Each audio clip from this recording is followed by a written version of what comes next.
I'm Emily. I am a physiotherapist with a spinal fusion myself, and I teach Pilates to lots of people with spinal fusions all over the world. And I thought we would go through a really back to basics workout, Pilates for spinal fusions, and just try and cover all the basics and everything that I would usually do if I had somebody in with a spinal fusion for the first time. What are the key principles of Pilates that we would run through in a way that's safe and effective for your spine? So as I always say, just take this at your own pace, guys. If anything doesn't feel quite right for you, just pause, take a break. You can always drop us a message as well if there's something that you want support in adapting. But otherwise, let's go for it. So we are going to start just sitting wherever feels most comfortable for you. That can be on your knees or crossed legs. We'll pop one hand down onto the ground, other hand's coming over into this big side bend, big sweep, and I'm trying to stretch in between each of my ribs. Because we don't have that bend, we're just trying to reach up and over. Oh, and I love this one. I feel like I'm being stretched out. Come and switch to the other side. Same again here, up and over. And I always say, imagine you've got like a fence post here. So you're not collapsing, you're kind of stretching up and over that post. Something to think about. And we'll just keep alternating side to side. So nice and tall, over that fence post. Beautiful. Probably will feel a bit different side to side, but that's okay. Doesn't everything with us? Up and over, good. These movements that I'm taking you through now, this is really basic spinal mobility. So we can move our spine in 3 ways. This is the first, side to side. In a second, we're going to do front to back. And the last one is a rotational movement. So this can be obviously a bit more limited post-op. Come and have a rest there. But there's still things we can do. We can still get that tissue moving. So I actually prefer to do this cross-legged. We're going to think about that front to back movement. Hands are coming onto your knees. We're going to think about lifting through the chest, tipping our pelvis forwards and looking up. I'll show you what that looks like from the side. I'm imagining I'm bending myself backwards. And then we're going to reverse it. This always looks less impressive than it feels. So I'm tipping my pelvis back like I'm spilling some water out of my trousers, rounding my shoulders, looking down at my chest. Should feel a bit of a stretch between those shoulder blades, and then come all the way forwards. I always feel like I'm super bendy here. I know it doesn't look it, but hopefully for you guys, it's nice to see someone that moves in the same way as you. And we're still stretching all that tissue around your spine, even if our spine isn't doing much itself. That's okay. Okay, last little one back for me. And then we're going to come back to the center. So that last movement, rotation, again, you can do this cross-legged or on your knees, I don't mind. I'm going to pop one hand on the opposite knee, other hand's coming behind me. Now, please just move with your body, see what your body wants to do. I'm going to look over my shoulder. That might be enough. If you're happy to, you can try and twist your chest. I'm just using my muscles here, not my hands on the ground. And I'm going to twist and look behind me a bit further. My hands are here as an anchor to help support me where I want to go, not to pull me around further, okay? Same to this other side. And that's a really important thing to think about with our spinal fusions, is never forcing movement, but just exploring it and seeing how far we actually want to and can happily move. Especially when we are quite early on post-op. Have said obviously we wouldn't recommend this under 1 year, but even when you're just starting to get moving and you're trying new things out, it can feel really difficult and daunting actually to try these new movements. I am, let me get this right, 12 years post-op now, so my movement should be a lot better, which is good. Last one to this side for me.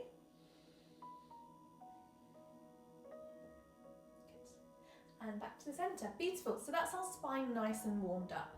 Let's have a think about those muscles coming down the length of our spine. So we are going to come over onto our tummies, and you're going to start just with your hands under your forehead. So we're going to start to activate those back muscles.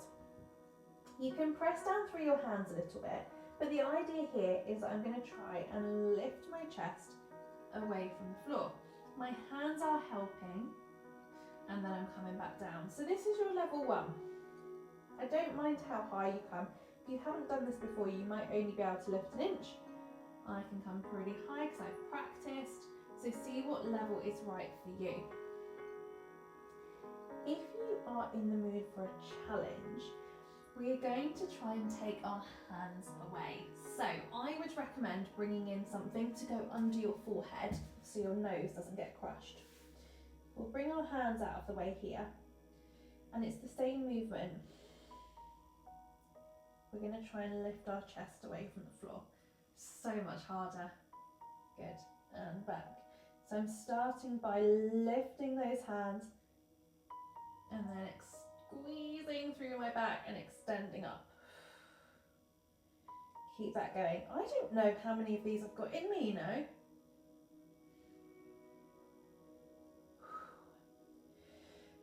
Should I do 3 more?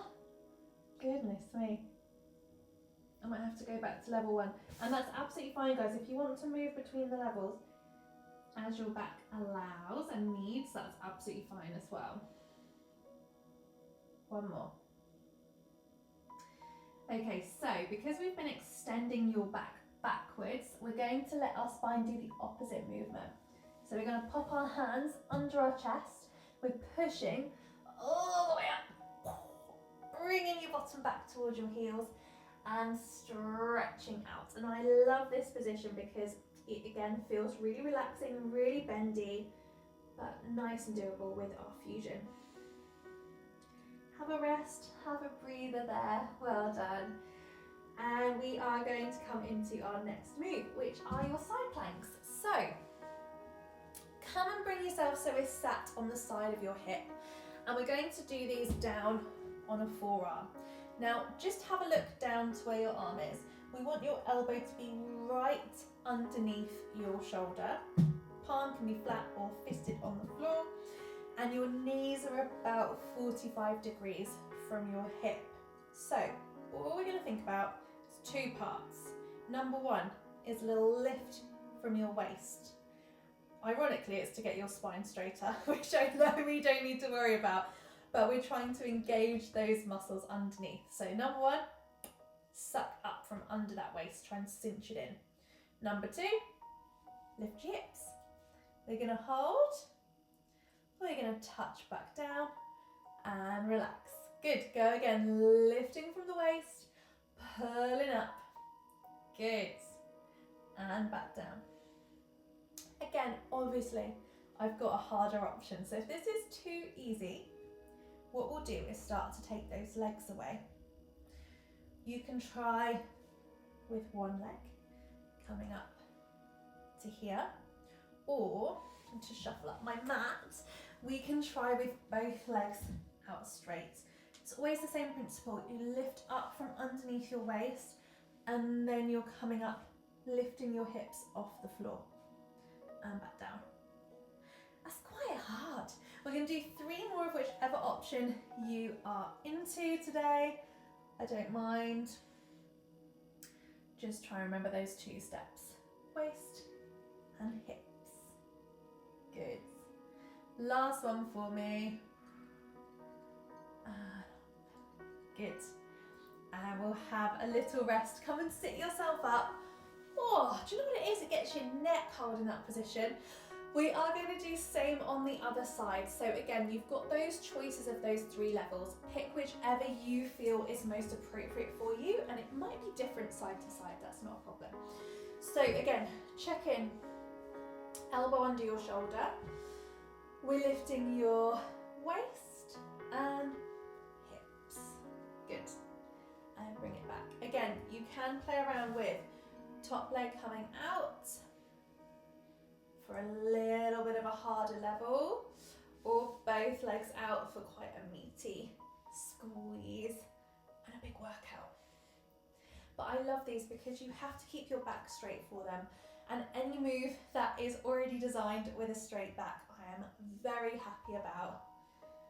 And these are just fantastic to get a nice bit of core strength, but also build up our shoulders, which is so important above our fusion, especially when we have our scoliosis and we're thinking about how our twist in our spine impacts our ribs, our shoulders. We want to keep them nice and strong and mobile. So side planks can be your best friend. I know some people hate these. Apologise. 3 more. Well done. Last 2. Counting down for myself here as well.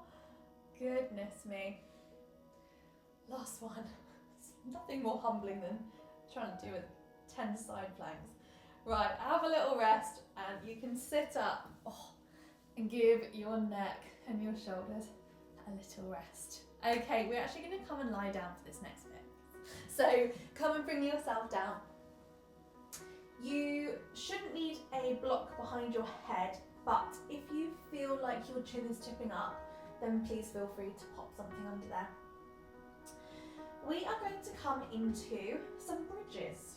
And this is fantastic for thinking about strength in your glutes and your core, but also stabilization below your fusion. So when we do a bridge, it's similar to your side planks. There's 2 steps. Number 1 is we tip your pelvis back. So I'm trying to close the gap between my lower back and the mat. Once we're there, I'm going to push my hips off the floor, and that's our bridge, and come back down.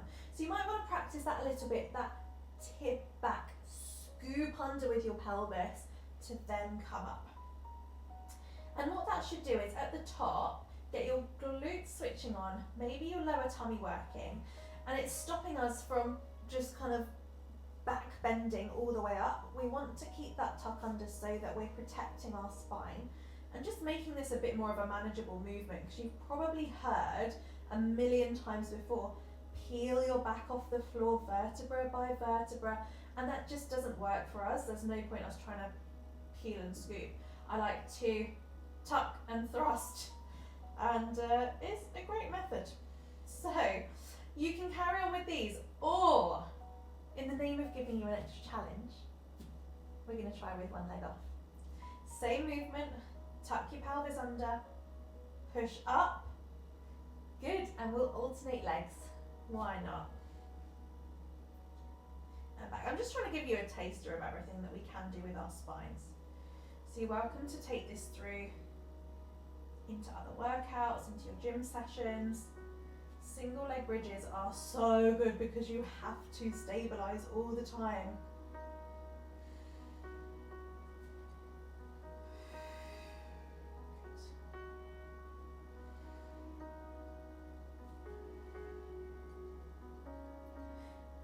Okay, 1 more to each side for me, or 2 more if you've got both your feet down.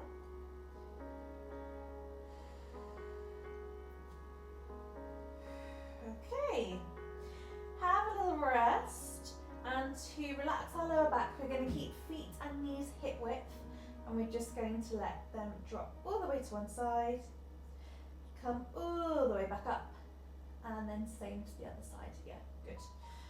If you want a deeper stretch, you can play around with bringing your feet and knees closer, but I'd only do that if you're quite confident in how mobile your lower back is. For me, I did do an intense stretch this morning, and now my back's a bit happier, just keeping my knees hip width. And it really doesn't matter, just follow what your body is in the mood for. We'll finish that one. I'm going to go through one last move with you. We're going to come and bring those knees up to the top. We'll keep your feet and knees hip width. And we're going to try a tabletop abdominal move. So when we are thinking about tabletop, I'm actually going to get you to work with a neutral spine. So we're not tipping back, forwards, anything with your pelvis. Where it naturally falls, we're going to stay. You're going to lift one leg up to what we call tabletop. And if you feel happy to, we're going to try and join it with the second one. Keeping that pelvis nice and neutral. We'll lower down your first leg, lower down the second, and have a rest. And we'll just keep that going. Again, I've obviously got levels here, guys.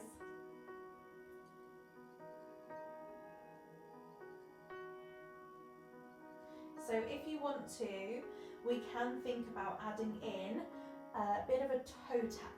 So what we do is we would keep this tabletop position as your start position, and then we're going to tap a toe from here as if you're coming back down, but then it's coming straight back up.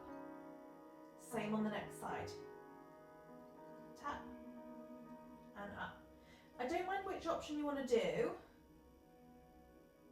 but you've got to keep that pelvis nice and neutral. It shouldn't be aching into your lower back. If it is, we've gone too high a level, okay? So whichever level you're doing, if you're taking a break in between each one, just make sure it's comfortable.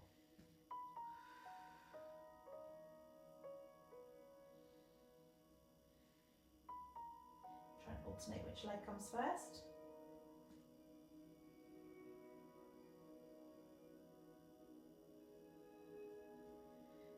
Depends if you've got enough brain capacity for that.